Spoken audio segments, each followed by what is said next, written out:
too heavy an emphasis upon grace only mentions the goodness and the grace of God apart from the law of God, from his obedience, so that we say, well, God has been gracious to you, but there are no requirements of God. Well, that doesn't make sense. It's actually not gracious to reveal to God's people the safe path that the law is, and being a reflection of God's character and care.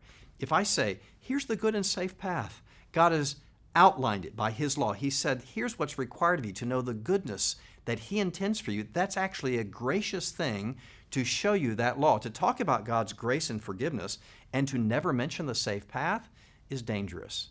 At the same time, to only talk about the law in isolation from the grace of God gives people the sense that God's going to love me because I've been good, rather than understanding he loves us because Christ was good.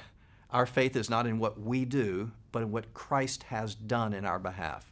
And so we kind of fall back into that great understanding of the Pilgrim writer, John Bunyan, the Puritan writer.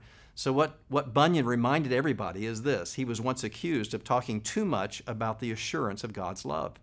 And he was accused this way. He said, he was told, you cannot keep assuring people of God's love. Because if you keep assuring people of God's love, they'll do whatever they want. And Bunyan's famous answer was, no. If we keep assuring God's people of God's love, they'll do whatever he wants. There is a chemistry of the heart made active by the grace of God as we perceive how great is his love for us that makes us desire him and desire to walk with him.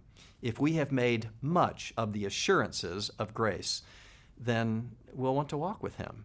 God's people will do what God wants because they love him out of his grace.